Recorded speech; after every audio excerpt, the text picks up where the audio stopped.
Guys, welcome to the J. Scott Outdoors podcast. We had a great weekend. This weekend was the opening of the Arizona Coues deer hunts here, and a bunch of really big bucks were harvested.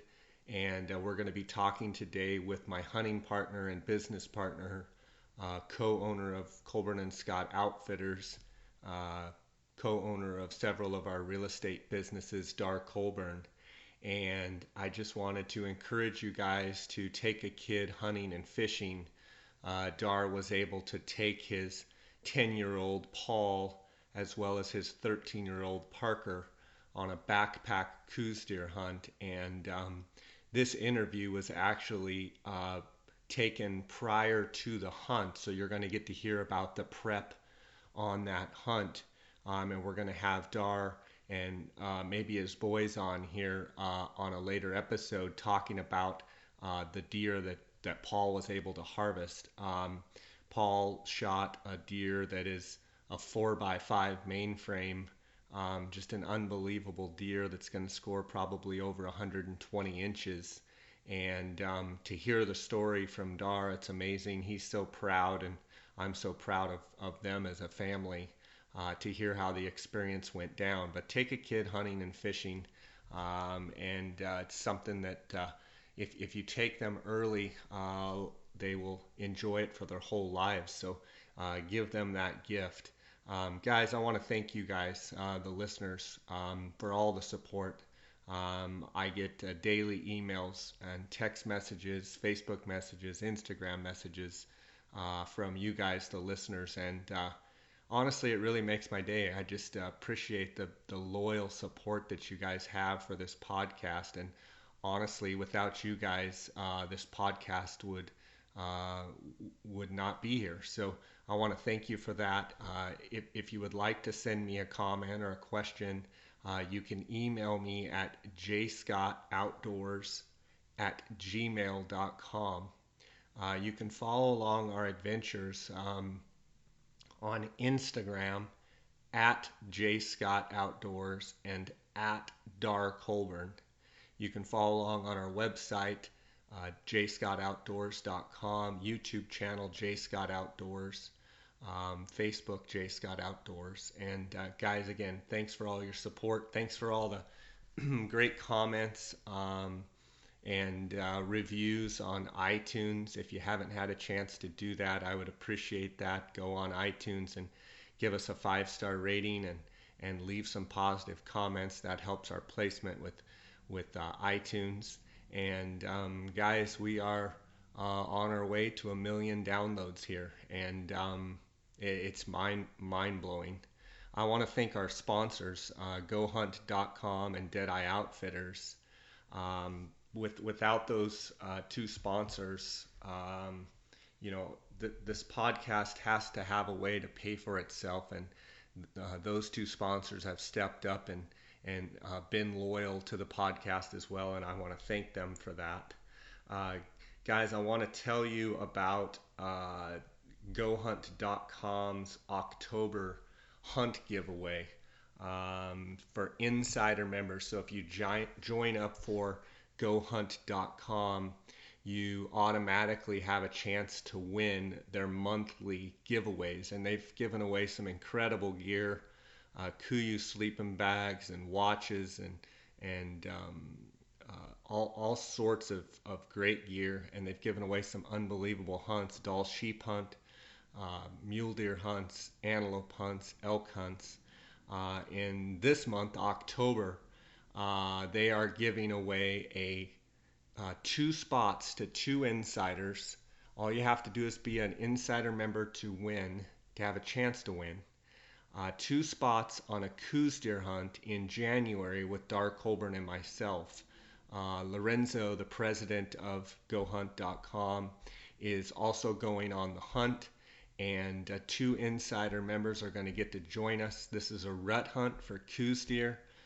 We are going to leave on the 7th of January, and we are going to hunt the 8th through the 14th. We'll hunt 7 full days, and we've had some great success down there since the late 90s. Darr and I have not missed a year down there, And we've got some great ranches, and it's going to be a great time.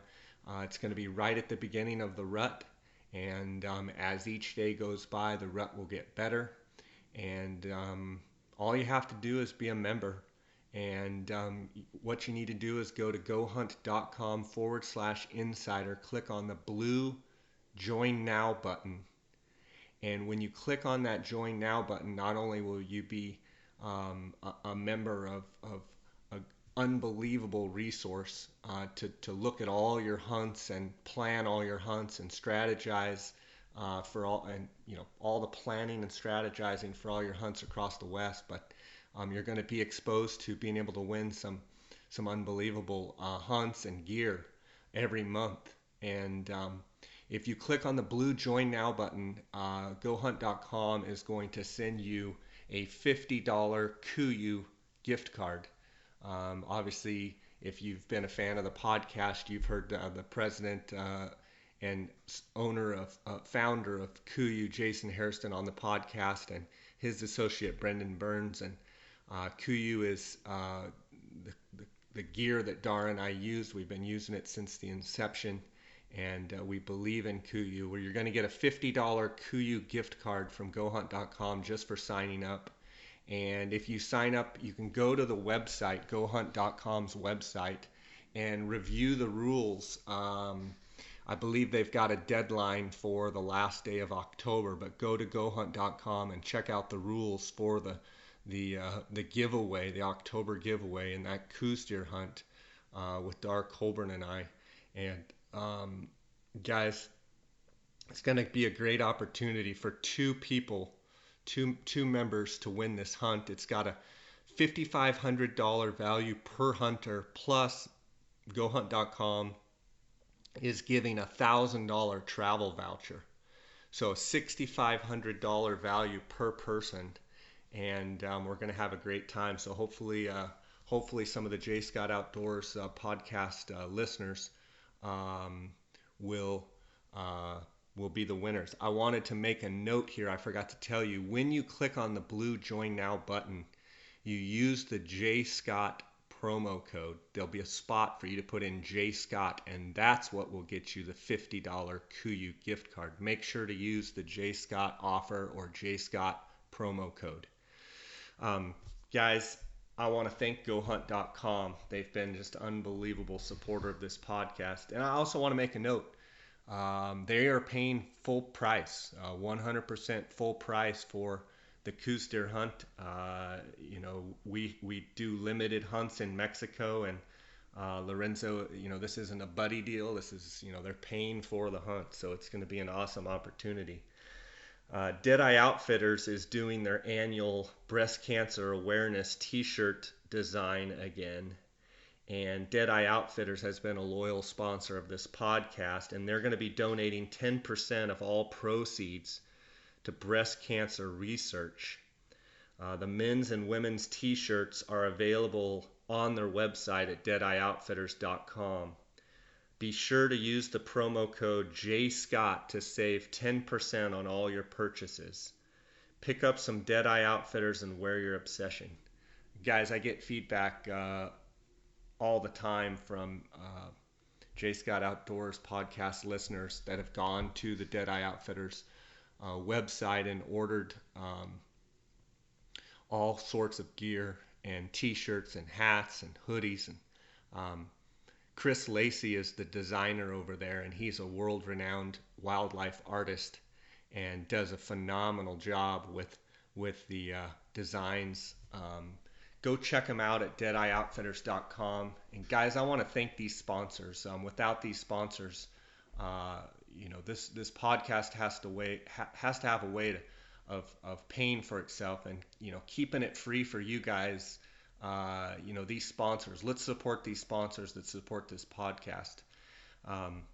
Guys, like I said, I want to thank you for listening. I want to thank you for all your loyal support and telling your friends about us.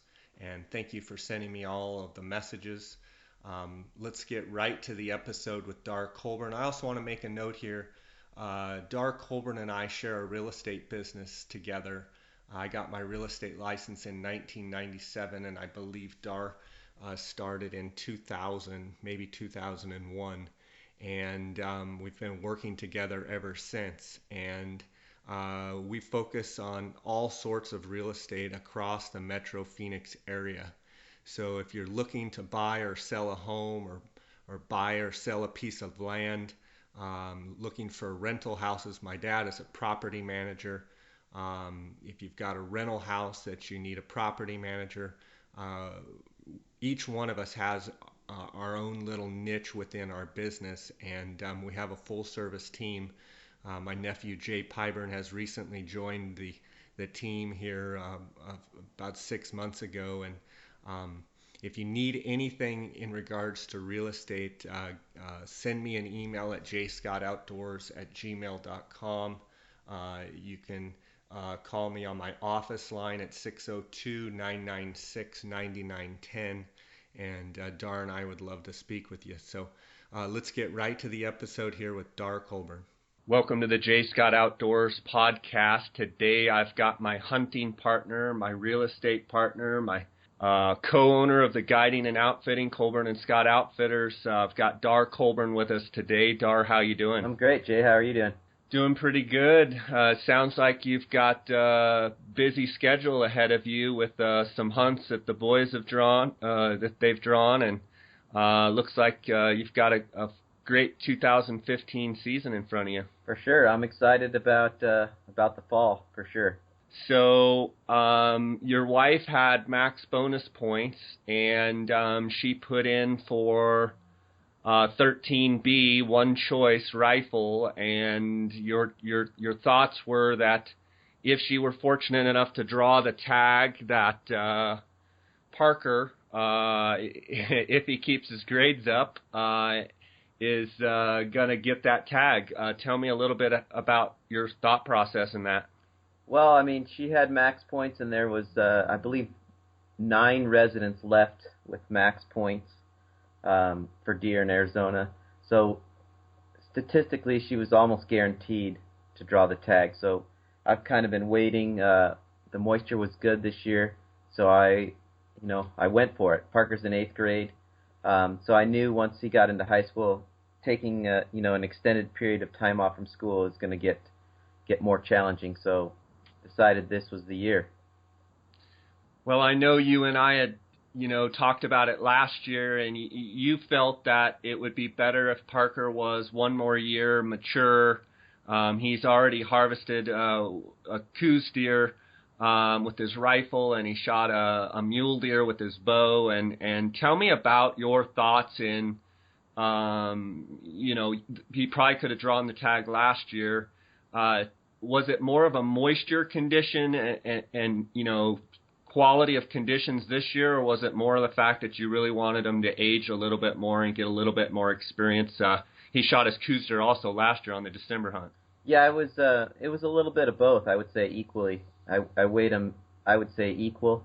The moisture obviously was good this year, and that factored in. But last year, he's killed a deer every year since he's been old enough to hunt here in Arizona. 2 Coues deer with a rifle and a little mule deer with the bow 2 years ago. So I just felt like the more hunting experience he had, it would be, just a benefit to him going on a premium hunt like that up on the Strip. Yeah, I really like this rule that the Arizona Game and Fish has created a number of years ago, where a parent or guardian, I'm not sure that you can probably fill me in on the technicalities of it, but a parent or grandparent can actually give their tag to their child or grandchild if the kid is, I believe, under 18. And I really like that because I think, as you are a big proponent, I think getting kids hunting and fishing is huge. Tell me your thoughts about the rule, and tell me your thoughts about kids hunting and fishing. Yeah, I just think if you look at, for instance, some of the juniors hunts that are available to kids, the draw odds are pretty slim. There's a lot of kids that apply for those hunts, and so I think anything we can do to get our youth involved in hunting, allow them to go hunting every year, every couple of years, definitely is going to create more hunters in the future, and it's important. If a kid can't draw a tag, but every 5, 6, 7 years, it's hard to get them enthusiastic about going hunting when they can't go. So the program that our Game and Fish Department has created, allowing a parent or grandparent to sign over a tag to a youth under the age of 18, so 10 to 17 basically. In my opinion, it's a great thing. Darr, I know your dad took you hunting and fishing as a kid. Tell me about a couple of those trips and experiences and how that shaped you as a hunter. I mean, you shot a buffalo when you were very, very young and were fortunate to go on a bunch of different hunts. Talk to me a little bit about some of those experiences. Yeah, I was fortunate that my dad exposed me to hunting and fishing when I was growing up. My family originally is from Nebraska, the Midwest, so he did a lot of bird hunting, duck and pheasant hunting. When he moved out here, him and my mom moved out here in 1974, I believe. He had very little big game hunting experience, but there was a gentleman in his office that was a pretty big hunter, and so my dad applied me for some tags when I was 10, 11, 12 years old, and I was pretty fortunate. We drew an early rifle bull tag. I believe it was Unit 27 when I was 12, and also I drew the House Rock Buffalo tag when I was 12 as well. So I got a couple premium hunts that really planted the seed for me when I was pretty young. And my dad didn't know much, so he did hire a guide for those hunts, and it just it planted the seed, and I went crazy after that, learning everything I could about hunting in Arizona, and kind of went crazy after that. Yeah, I think going crazy is probably an understatement. I want to talk to you about your preparation for the boys' hunts. Obviously, Parker's got the 13B tag, and Paul has a kind of a general season October Coues deer tag.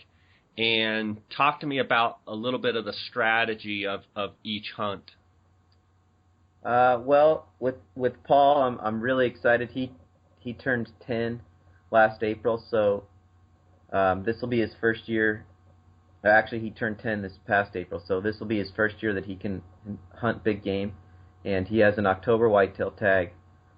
His brother, you remember a couple years ago when he had his first deer tag, killed like a 88-inch buck or something like that, and Paul wants to make sure he shoots one bigger than that. That's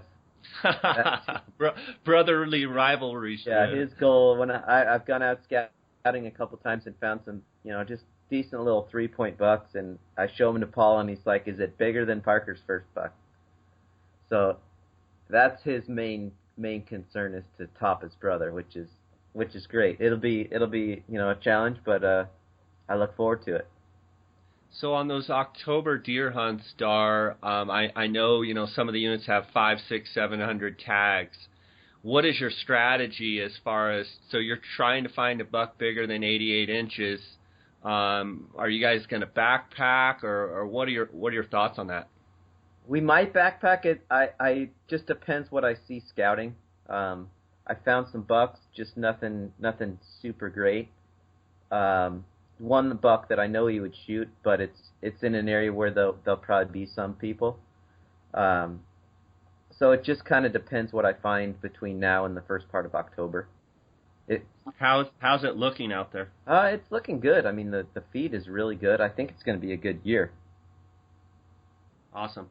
And on Parker's hunt, having a kid that's in 8th grade having such a premium tag, you and I have talked at length about,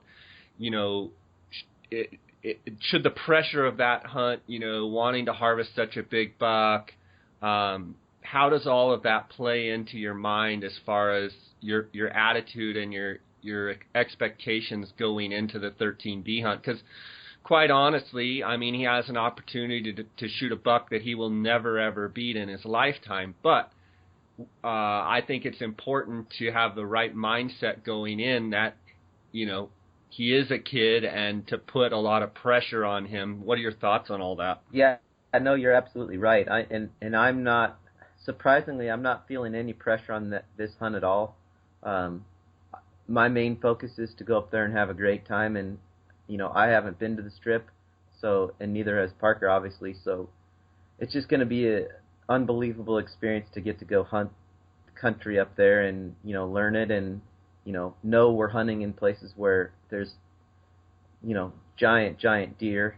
So the opportunity is there, but that's not going to be the focus. I think just having a great time and a great experience. Looking back, you know, at some of those hunts I went on with my dad when I was, you know, 11, 12, 13 years old, I just want to create those memories, you know, for Parker that I have, you know, from when my dad took me. So score of a buck isn't going to be the focal point of that hunt. So I'm not, you know, going to put pressure on him. I know he's 13, you know, he might miss. I mean, there's lots of variables. So we're just going to go have a great time and do everything we can to, you know, try and shoot the biggest buck we can, but certainly that's not going to be the focus. Darr, you've been a big part of the Arizona Bow Hunters Association. I'm not exactly sure. You've been the past president. I'm not sure what your title is now, but I know you had a big part in the Bow Hunter happening that just took place in July. Wanted you to speak a little bit about how it went this year and the success of the turnout and such. It was good. It was good. We had, in the 3 days, we had 900 and I think 50, somewhere in there, registered shooters. So it was a good turnout, a little more than last year. The weather forecast was calling for rain Saturday. We actually didn't end up getting rain until Saturday night, so I think the threat of rain, you know, kept some people from coming out, but all in all, it was a good turnout and a good shoot. That's awesome. And you've been doing that for several years now, and it's back at Mormon Lake. Tell me about having it back at Mormon Lake and the positives that you see in that. Mormon Lake is a great place to actually, you know, it's only 2.5 hours from Phoenix.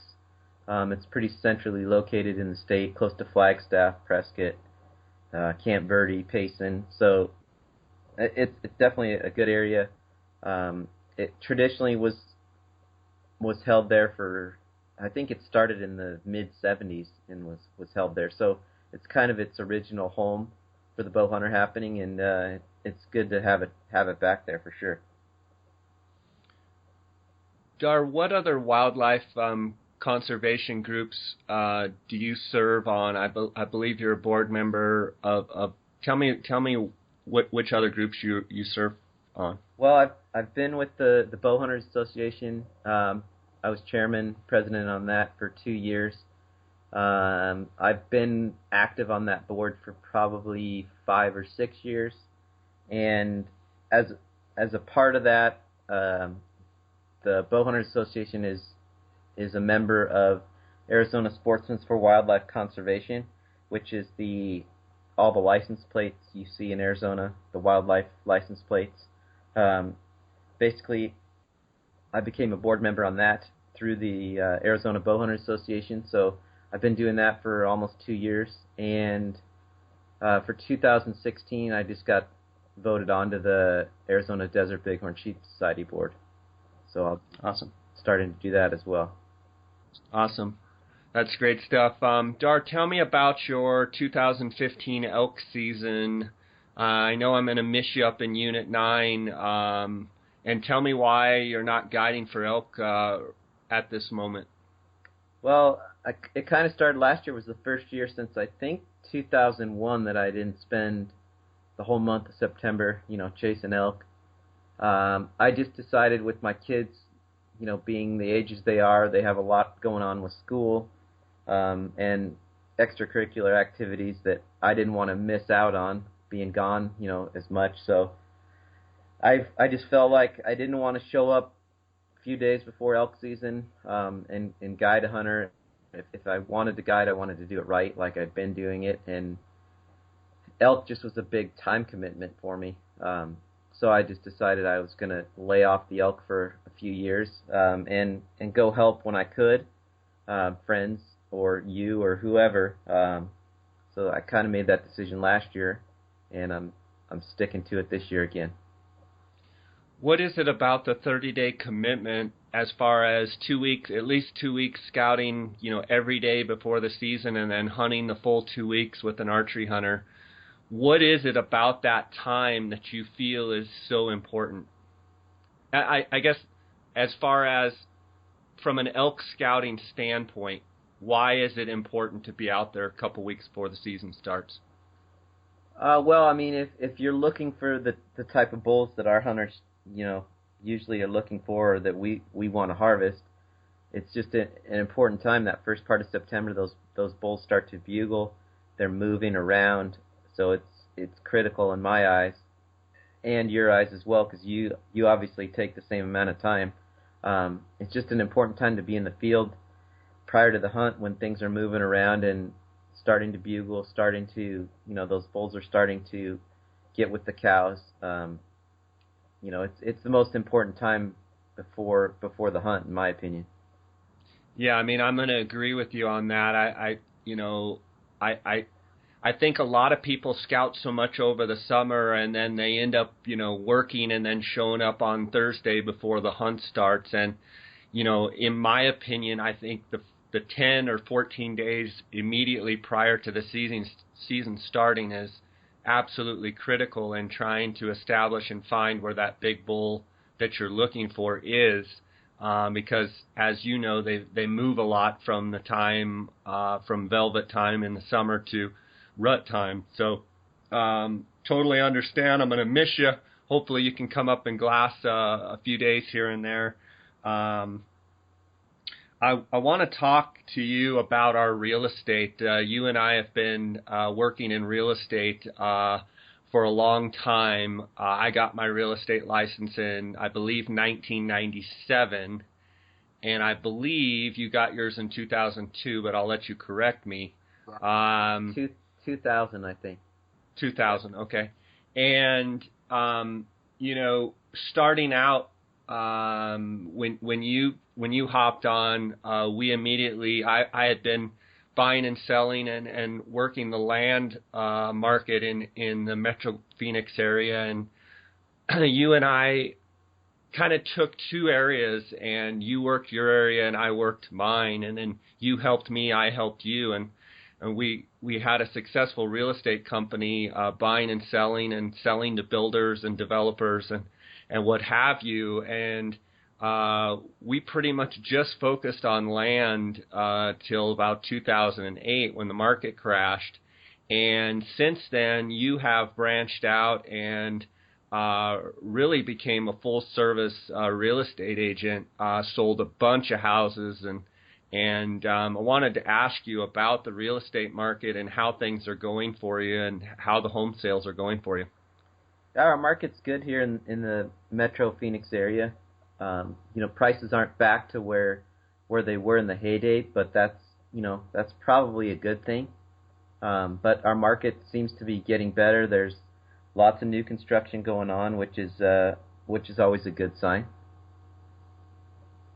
Tell me about some of the price ranges of some of the closings that you've had, and if you had a bread and butter, is it working on a specific area, or is it more working with referrals and people that you know and getting referrals from people that you know, et cetera? Yeah, I mean, when we started or when we were out there, we kind of focused on a specific couple areas for the land stuff, and I don't necessarily focus on specific areas with homes, more, family and friend referrals. It's certainly it's nice having a common bond of someone that shares something common like hunting or fishing when you're in the car with them looking at properties and stuff. It's just I get a lot of enjoyment out of it, having conversations about hunting and fishing when I'm helping someone find a property that they're looking for. It just makes it a lot less like work, if that makes sense. Yeah, absolutely. And I know you've helped a lot of hunters and fishermen that we know through our network and such. And I just want to tell people out there that if you're looking to buy or sell a home or piece of land or any type of real estate, we offer a full service. We are a full service real estate company. My dad does property management. He's been in real estate for over 30 years, and we own some investment income producing properties. Darr and I own some land together, and we've bought and sold a lot of properties. Darr, what is the market? What is the hottest market out there as far as price range right now? Well, it definitely seems like anything under the $300,000 price range here in the valley there's a lot of competition for that in terms of good properties, buying or selling. I did have a client that were actually in escrow on a house, but he was looking, at 200 and under, and he wanted to be more in the 150 to 160 price range, and that was a bit of a challenge, just based on the area he wanted to be in. Any house that we found that was decent was certainly there was a lot of activity on it, so we had to be pretty aggressive in our offers, on just in that price range, I think. So were the houses, there were double and triple and quadruple offers type of thing, and it was very hard to get your offer in? Is that what you're saying? Yeah, I mean, just very competitive. So anything that came on the market that was priced right and in good condition had multiple offers on it. That's awesome. Well, I'm excited that you've been doing well selling houses, and I wanted to kind of switch gears here and talk to you about some of the new game and fish proposals. You had recently done a little write-up for the Arizona Desert Christian Archers, and I thought I would read it here and then get your comments, if that's okay. Absolutely. Arizona Game and Fish Department proposed rulemaking changes. There are a couple of changes the Arizona Game and Fish Department is proposing that sportsmen need to be aware of. These changes have big impacts on residents and non-residents. If these rules pass, they will go into effect January 1, 2016.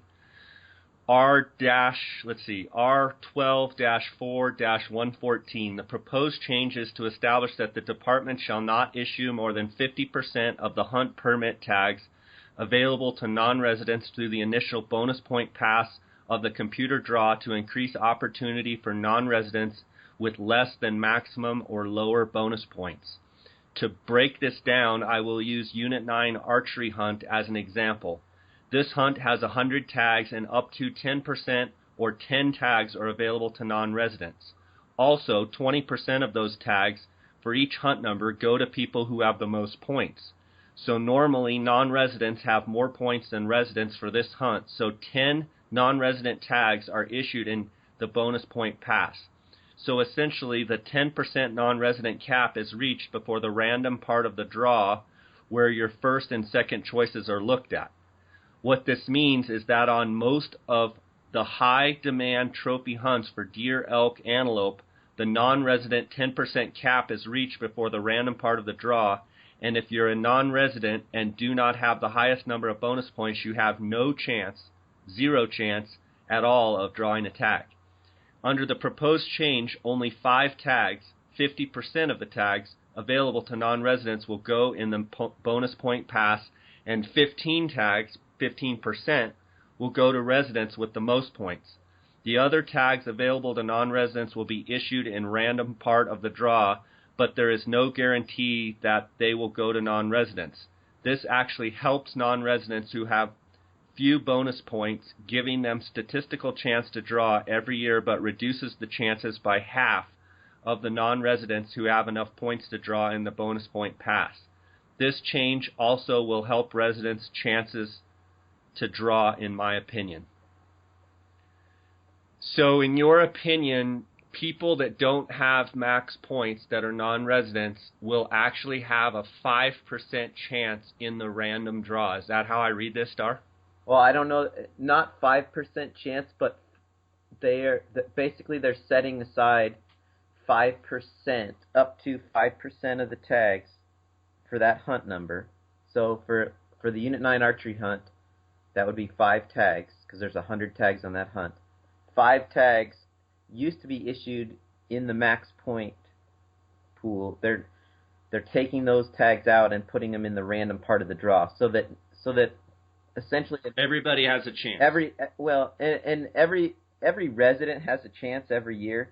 But what was happening is the non-residents who didn't have max or just under max points had no statistical chance to draw the premium hunts.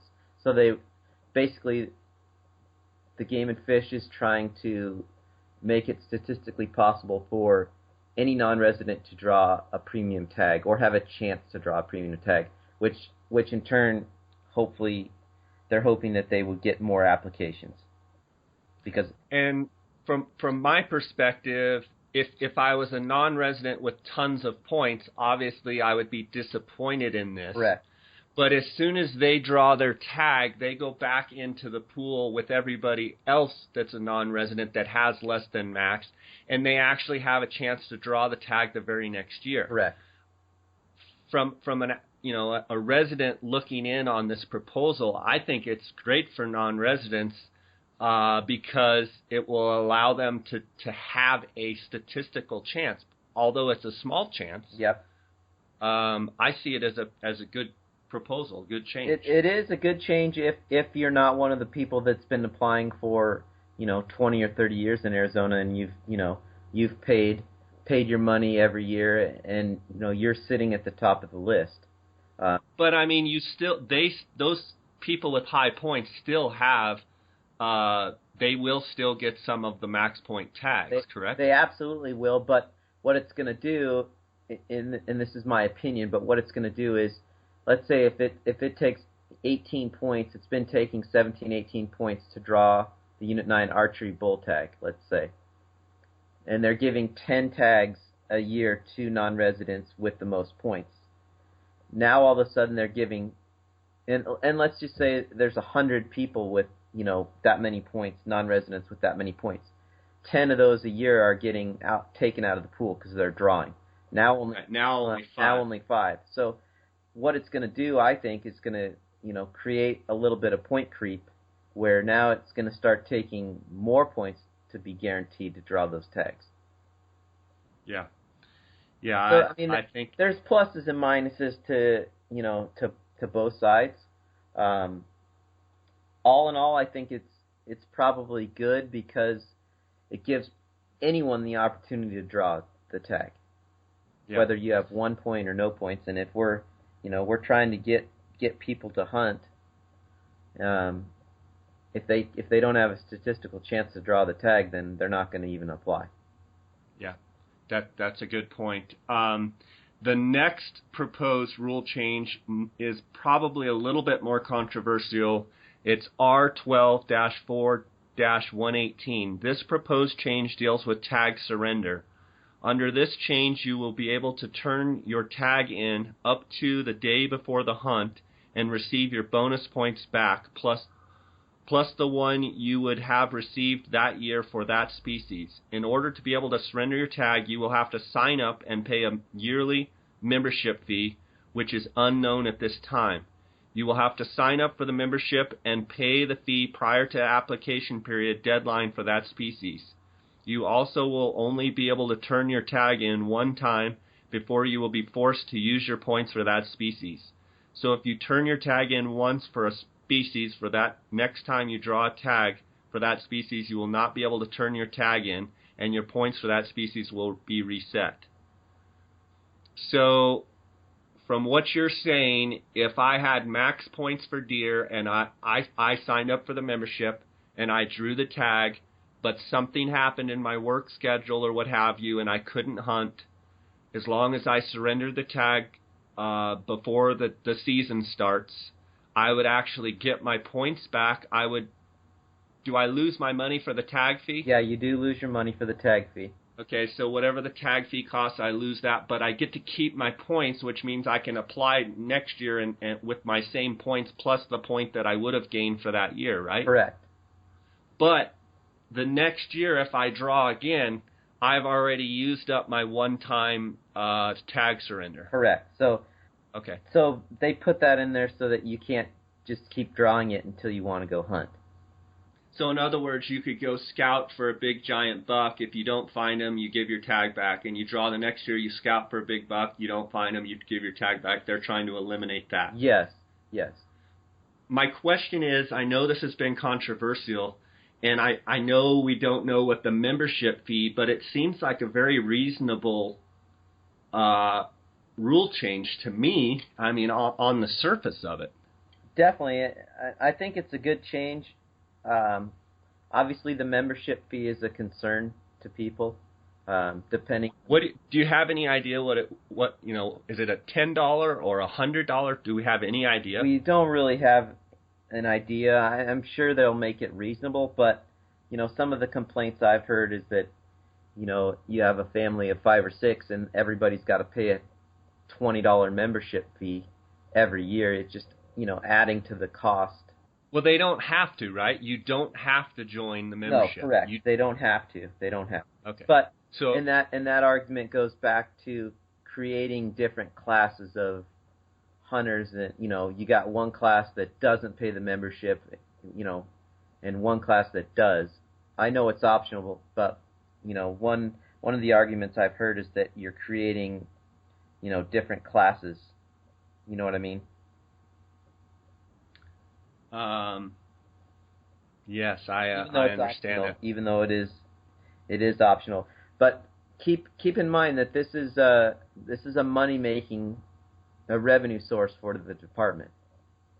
This program, because for one, the membership fee that'll generate money. The second thing is basically they're selling the tag once. Whoever turns it in, then they're going to potentially sell the tag a second time, so they're generating twice the revenue on that one tag, plus membership fees. Playing the devil's advocate, it's optional. So if people don't want to entertain, they don't want to take part in it, they don't have to take part in it. If they have a problem with it being a money-making, quote-unquote, scheme, they don't have to take part in it. One of the things I would say is our Game and Fish department needs as much money as they can. And so if people are willing to do this and pay the membership fee, let those people pay the fee. And the people that don't want to pay the fee, don't pay the fee. But from a hunter and fisherman, I kind of look at it as our Game and Fish employees, in my mind, are underpaid. They're overworked. And, I think they do a pretty darn good job. Yes, I do critique them at times. But overall, I think they do a dang good job. And, the reality is it takes money to make all this stuff work. And I'm curious what your thoughts are, Darr. Yeah, no, I feel the same way. I think being able to surrender your tag is a good thing. I have heard people complain about up to the day before, maybe they need to make it 20 days or 30 days out, or, tweak that a little bit so that it gives people the opportunity, to get whoever's going to receive the tag that was turned in, they have a little bit more notice potentially. But I think all in all, it's a good change, especially if the membership fee is, reasonable. Yeah. I don't think you're ever going to make everybody happy, but it seems like both proposals are reasonable to me. I want to shift gears a little bit now. Darr, actually, let's take a quick break here from our sponsors. Okay. Guys, I want to thank GoHunt.com for their sponsorship of this podcast and their October hunt giveaway to insider members of the Go Hunt Insider. The hunt giveaway for October is 2 Coues deer spots. 2 insiders are going to win a spot each on a rut hunt in Sonora, Mexico with Darr Colburn and myself for Coues deer. And we're going to go down on January 7th. We're going to hunt the 8th through the 14th, 7 full days during the rut in Sonora, Mexico. All you have to do is be an insider member to have a chance to win. Go to thegohunt.com and check out all of the rules. I believe you have till the last day of October. They're going to draw the name of the winners on November 1st. Click the blue Join Now button if you haven't already become an insider member, and use the J Scott promo code, and they will send you a $50 Coues gift card. Guys, let's go on a hunt in Sonora, Mexico together. I hope both of the winners are from the J Scott Outdoors podcast. I hope they're part of our listeners group. So hope you guys can join us in Mexico. Go to gohunt.com for all the details on the hunt. Darr, I know you've been a big proponent of a 257 Weatherby. I know you and I both shoot those guns. But I know you've been tinkering and playing around with several new calibers, and you've really gotten into reloading. And I'm curious what you're messing with now and why, and what you're seeing as the benefits of it. Well, the first thing is the 257 Weatherby. You and I have been shooting those for, 15 years, and it's a great Coues deer caliber. We've killed a lot of Coues deer with those guns. With kids, having kids, that's the 257's a Magnum caliber. Ammo can be expensive. It's hard to get. I started messing around with some smaller calibers that the boys could shoot, and kind of stumbled upon the 6.5 Creedmoor a couple of years ago, and I've been messing with that quite a bit over the last year and a half or so. What are you seeing as the benefits of the Creedmoor, or the 6.5 over the 257? A few things. The recoil is similar to like a 243, so with kids and stuff, it's just a fun gun to shoot. There's very little recoil. It's an easy gun to reload for. My loads are shooting about 2,900 feet a second with a 130 grain Nosler Accubon bullet, shooting about 43 grains of powder, whereas the 257 shoots like a 115 grain bullet around the 3,400 feet a second with about 70 grains of powder. So, you're shooting a little bit slower, but a heavier bullet and a lot less powder to get there. So, what scope are you using for that gun? We've actually got a couple of the 6.5 Creedmoors. One's a Weatherby Series 2 that we put an aftermarket stock on, Timney trigger, did some upgrades on it, and so we got that gun, and it has a Vortex scope on it. I believe it's the Viper 6-24 or something like that. And then, is that the gun Parker shoots? Yes, that's Parker's gun. And then I had a Tikka action that I sent to a guy, and he put a custom barrel on it and a Macmillan stock, and so it's more of a custom rifle. And that one's getting actually just ordered a scope from our buddy Cody at the Outdoorsman's, the Z5 3.5 to 18 with the Outdoorsman's turret on there. Awesome. When is that going to be available? As soon as Cody gets it in, hopefully in about a week. Awesome. I can't wait to see that. I've been hearing so much about that Z5. I'm sure you're excited to get it out and try it. Yeah, and the reason I wanted to get that scope was it gathers light very good. It's nice bright scope, and that ballistic turret, it's really easy with the kids hunting. With the yardages marked on the turret, they can turn it themselves to the yardage if I range it for them. One of the challenges I had on Parker's hunt last year was, I would range a buck, and then I had to look at the chart and figure out the drop, and then turn the scope for him, because it wasn't a set yardage number on the scope. It's just minute of angle numbers on the scope, if that makes sense. So sure. The buck would move or something, and I'd have to rearrange it, and I was having to do all this work for him. And every time I do it, he would have to move the gun or pick his head up out of the gun, and just that ballistic turret the Outdoorsman's has seems like it'll be fairly simple, where I can tell him the range and he can just turn it to to the yardage and shoot. So the question is he going to use your gun on the 13B hunt, or is he going to use his gun? Probably my gun, because it'll have the better scope, and it's a lot lighter of a gun to carry around. And what about Paul? Will he use your gun, you think? Yeah, he probably will use mine as well. So are there some left-handed 257s for sale? Well, I'm not left-handed on the rifle, just with the point. Oh, that's right. But that's yes, right. I actually did. I had two. If you remember, I had two 257 Weatherbys that were pretty much identical, set up with the same scopes when we were going to Mexico. And I did sell one of them just because I haven't even shot them in a couple years. So I figured I didn't need two. So you're going to use them to poke the fire with now? Well, I got rid of one of them. The other one they're waiting for when I get to hunt again.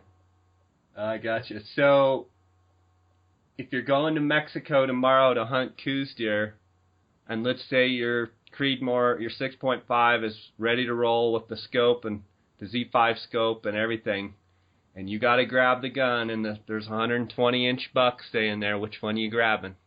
How far is it? Good question. No, I mean, they're both really good. Like I said, we've killed a lot of stuff with that 257 Weatherby, and the scopes we have on there have the Swarovski, the TDS system on there. If you remember the bars, the only thing I don't like about that setup is that when you start getting out there to the farther yardages on those bars, you have, you might have one bar that's at around 400 yards, and your next bar down might be 550. So you got, there's a big difference. There's a big gap there, and when you start, the 257 shoots pretty flat, but when you start getting out there, that's a big gap in the yardage. Where this new system with the turrets, you can dial it to the yardage and shoot. I seem to remember that mule deer buck in 2005 out there at about, 500 yards or something, and yeah, I seem to remember that thing dropping like a rock. So that didn't bother you too bad. No, it didn't bother me at all. I think on that setup, our bottom bar is 790. That sounds about right. Yeah. Yeah. And I've shot that 257 at 700-800 yards on steel targets, and it shoots great. The thing is, if it gets a little bit windy, that bullet being 115 grains starts to blow around a little bit more than the heavier 130 grain bullets.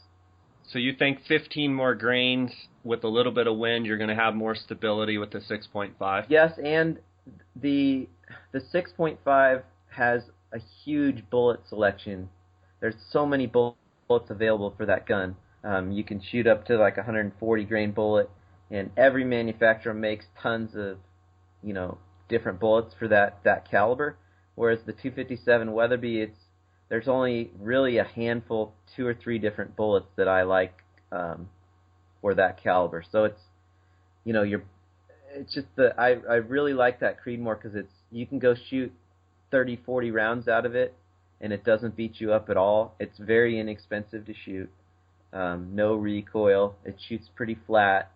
It's a very accurate caliber. So I've really enjoyed learning about this new caliber and messing around with it. So when are you going to build me one? Anytime. You say the word. Show me the money? Mm-hmm. Show me the money. We got to start hunting again. I know. We've been guiding so much, which we love, but we keep talking about how we got to get back after those Coues deer. And, for many, many years, you and I would have, 2 or 3 tags in our pocket, and sometimes we'd never even shoot a buck, but we did have a lot of great times hunting Coues deer down in Mexico together, so I look forward to doing that again. I wanted to finish today talking about big binos, and you and I both have the 32 power Kowa Highlanders, the fluorite lenses. I wanted to ask you what your opinion is after, what have we been using, those 3, 4, 5 years, something. It seemed like time keeps marching on, but for quite a while, what are your thoughts on the big binos? They're great. They're great. We use them, both of us use them quite a bit. I don't think they're. If I was going to have one pair of binos, that would not be the pair. But I think all in all, they're definitely a useful tool in the arsenal, and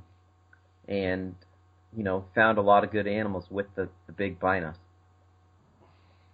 What are some of the drawbacks that you see with them? The main drawback is the weight and the size. Carrying them around in a backpack. If you're going anywhere, that's a ways from a road, they do take up a lot of room, and I think they're like 12 pounds, and the tripod's another 10 or 12 pounds. So, you got over 20 pounds of weight just in your binos and your tripod. That's what your boys are for, though, right? Well, they're getting there. They're getting there. Yeah, good. But well, buddy, go ahead. What do you think? I think they're an unbelievable tool because you can basically sit and look at stuff at 2-3 miles away, and people go, "Oh, no way." Well, look through them. I mean, we've picked out Coues deer bucks, elk, mule deer, whatever, and any time that you can sit comfortably and have a good field of view and have that crisp clarity that those koas have, I think as a Coues deer hunter and as a sheep hunter, that they're awesome. On those raffle sheep tags that we've been able to guide, we can both set off in our Rangers going in different directions, and sit down for 30 minutes with the koas, drive over to a spot 30 minutes away, sit down with the koas, and just hammer with them, and the comfort. People say, well, I'll look through a spotting scope way out there. Well, yes, a spotting scope's great, and you need a spotting scope still to evaluate something even down to the detail, but being able to just power glass and really comb the hillsides it's pretty hard to beat. Yeah, I would agree, and they're an amazing tool. I mean, we've spotted stuff so far off that you don't even know where it is. It's so far out there that you don't even have an idea of where it is. Yeah, I mean, we've been on ranches in Mexico and sometimes sitting next to each other, and one of us will say, I got a deer, and, you'll say, that's not even on our ranch. You're looking 4 miles out there. Quit looking out there. But we've definitely found some good animals with them. It's definitely something that, I started out with the doctors, and I really liked the doctors. One of the things that I didn't like about the doctors is the concave lens, and it seemed like the edge-to-edge clarity wasn't as good. They're great right in the center. I am really curious to see how the new doctors are. I believe they've got the HD lenses. I was using the 40 power super wide angle, the fixed lens. But I definitely think for people that hunt out west, the big binos definitely have their place. Yeah, definitely. And I have had a few questions about those lately, about the different eyepieces on the koas. I have personally tried the 50 power lenses in them one time and didn't really care for them because of just the narrow field of view. Have you tried the 50s and or the 25 power? I believe they make a wide angle, correct? They make a 21 power, which I have not tried, but I hear good things. And you and I believe on that hillside looking for Coues deer up in up there above Phoenix, we had the 50s, and I just did not like the 50s at all. I felt like the beautiful thing about those 32 power koas is you can sit comfortably and just scan the hillsides. I felt like the 50 power took the total scanning ability away, and you might as well use your 70 power spotting scope rather than a 50 power lens. It was, to me, looked like looking through Coke bottles. I don't exactly remember the difference in field of view, but it was a noticeable difference. Yeah, I would agree with you. It was very noticeable, and it seemed very narrow after looking and using the 32 power lenses that they come with. And my idea is, the 21 lenses would give you a little bit wider field of view, but you have such a nice field of view with the 32 power. I feel like that extra 10, 11, 12 power or whatever it is, 11 power. I think the 32 is a perfect fit there for the range and you can glass stuff 400 or 500 yards away, and you can glass stuff 4 miles away. It's just the closer that stuff gets, the slower you have to go, and sure, I would love those Coues if they were a straight eyepiece. I probably would like them even more. The angled eyepiece I've gotten used to, but I would be lying if I said I didn't want a straight eyepiece. Yeah, I'm with you. Well, buddy, it's been great talking to you today. I know you're getting ready to do some archery deer hunting and getting prepared for that, and that's always a challenge because of the heat aspect of it. You hunt some of the units around town, and it's just a little bit of a challenge, but I hope you find some bucks. I'm going to be returning here from Colorado soon, and look forward to jumping right into elk season and some of those sheep hunts that we have, and it's going to be great to see the boys, see Paul get his first deer and see Parker get a nice big muley, and so I want to wish you the best until I see you with the real estate, and keep going. I know you've had a bunch of closings as of late and been real busy with real estate, so keep that up, and I look forward to a great 2015. For sure. Looking forward to having lunch when you get back in town, and I'm ready to go hunting. It's that time of year. Yeah, I'm getting I've about caught every fish in Colorado, and about fished out and ready to start hunting. And I always say, fishing is just the thing to do to pass the time until hunting season starts. So I'm ready to get it going. So thanks for being on, and until I see you next time, buddy, God bless, Right. okay? You too. Thanks, Jay. All right, bye. Thanks for listening to the J. Scott Outdoors Western Big Game Hunting and Fishing Podcast, brought to you by GoHunt.com Insider. Use the promo code JScott and receive a $50 KUIU gift card when signing up for the GoHunt.com Insider. Research faster, hunt more. Go to GoHunt.com/insider and join today.